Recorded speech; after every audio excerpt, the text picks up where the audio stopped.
As Doctor Who transitioned from the dark and claustrophobic black and white of the 1960s to the vibrant colour of the 1970s, the show's storylines also shifted. Gone were the optimistic interplanetary adventures, and in their place were darker earthbound storylines, often with the planet on the brink of World War III, with only one man who can save it. But with an impressive 128 episode run between 1970 and 1974, where's the best place to start with the third Doctor, Jon Pertwee? Are you a Doctor Who fan curious about the classic series but don't know where to start or feel overwhelmed by the whopping 695 episodes? Well, have no fear, as in this series I'll be taking you through a beginner's guide for all 8 classic Doctors, including 3 of my own personal story recommendations which in my opinion give the best representation of each Doctor and their respective eras.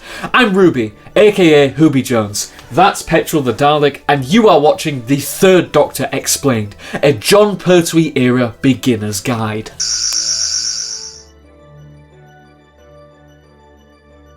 At the end of 1969, despite the excellent quality of the stories and performances by the regular cast, Doctor Who's future was uncertain, and outgoing producer Derek Sherwin came up with a radical reinvention of the show that would see the Doctor exiled to Earth, where he would take on the role of scientific advisor to the United Nations Intelligence Task Force, or UNIT for short. Mainly known at the time for comedic roles and being an instantly recognisable voice on British radio, Jon Pertwee was cast as the Doctor, and was advised to play the Doctor just as himself by the BBC's head of drama at the time, with the actor himself once noting, "Doctor Who is me, or I am Doctor Who. I play him straight from me." My favourite thing about this era of the show is the whole UNIT family, as the Doctor and Brigadier Colonel Alistair Gordon Lethbridge Stewart have this excellent mutual respect, while seemingly remaining at odds throughout Pertwee's entire run. We also have the excellent UNIT supporting cast with characters like Sergeant Benton, Captain Yates and Joe Grant, just giving the show this great family atmosphere.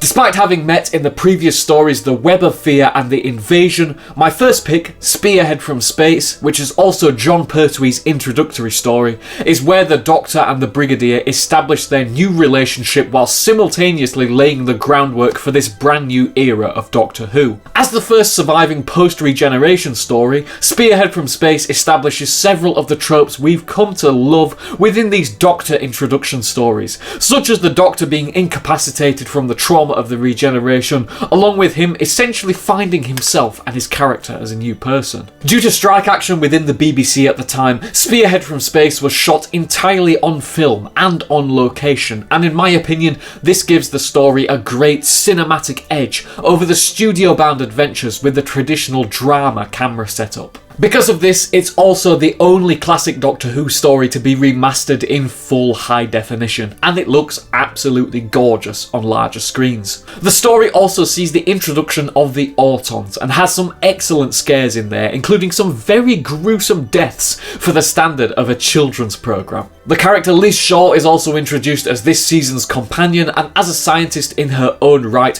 works as the perfect foil for the Doctor, who is often butting heads with the Brigadier over his Earth exile almost from the very first few minutes of this story. Bonus points for the ridiculous Pertwee face as he gets eaten by the Nestine at the end. Spearhead from Space directly precedes my second pick for this video with Doctor Who and the Silurians, the first story of this era which greatly highlights the political divide between the Doctor, the Brigadier and UNIT. This story somewhat returns to the classic Doctor Who Base Under Siege format, but with a greater scope, and for me is one of the few classic Doctor Who stories that really does justify a 7-episode runtime, as the Doctor and UNIT are called in to investigate mysterious goings-on at a new underground nuclear facility, but find that the base isn't the only thing lurking down deep below the surface. I really love the design of the Silurians in this story, and I feel like it really is the first story to take full advantage of Doctor Who now being in full colour, as the green and slimy Silurian base comes off so well in a way that it wouldn't do in black and white. The Doctor and the Brigadier are also directly at odds during this story, as they face several moral dilemmas which are at the heart of this Doctor's era. As a young teen, Jon Pertwee was actually my favourite Doctor, and this story perfectly illustrates everything I loved about him at that time and his era, as he stands up for the rights of the poor Silurians against humanity's urge to simply blow them to smithereens. Now, there is something that I feel needs to be addressed before we go on to my final pick that's been lingering in the back of my mind whilst making these videos, and that is the unfortunate problem of sexism across Doctor Who. This is a subject I intend to make a longer form, in-depth, rather political video about. If you'd like to see that, please leave a comment below with your thoughts or any suggestions for what could go into the video, but especially during this era of the show, there are these little moments that in my mind are so jarring that they tend to take you out of the story and the entire viewing experience. One that bothered me particularly recently was a scene in The Mind of Evil. I was sat watching the story with my parents and Captain Yates is talking about this female character, and they have a bit of a row or a bit of an argument, and then as she leaves the room, Captain Yates says something like, "A shame really, because she's quite a dolly," and it just was so jarring, and all of us sort of looked at each other and just sort of felt a little bit uncomfortable in that moment in time. But at the same time, these moments are nowhere near as bad as some of the other stuff the BBC were transmitting in the early 1970s, where women were just objects used for cheap and sleazy punchlines. But yeah, there are some really awkward moments in several of these stories which haven't aged particularly well. Now, in these videos, the stories are getting harder and harder to choose, but especially for this final one, I wanted to choose just one adventure that represents the other incredible character introduced during this era of the show, in the Doctor's arch-nemesis, the Master. And for my money, he's at his finest and most devious during the Daemons, or the Daemons. Portrayed by Roger Delgado, the Master was introduced in Terror of the Autons by producer Barry Letts and script editor Terence Dix, and was the ultimate opposite to Pertwee's Doctor in every single way.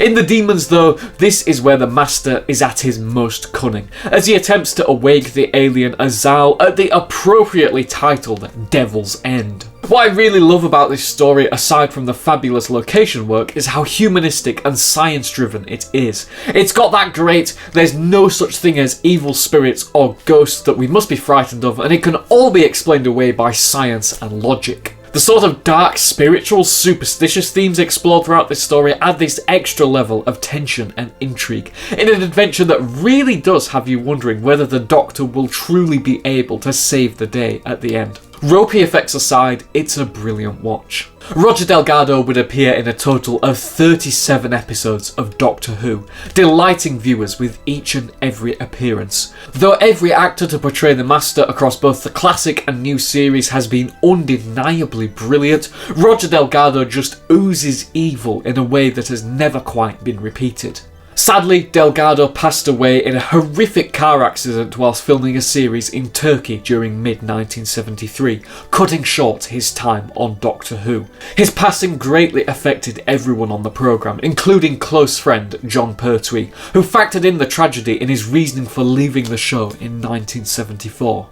And so we say goodbye to the velvet, the capes, and the suave era of the action Doctor Jon Pertwee, who, like his predecessors, once again proved that Doctor Who could survive and was still good and still fresh for many, many years to come. And if you thought things were just starting to get really good and really interesting, just you wait until we look at the fourth Doctor, Tom Baker, in the next part of this series. Thanks for watching. Don't forget to click below and subscribe to the official Who Be Jones YouTube channel.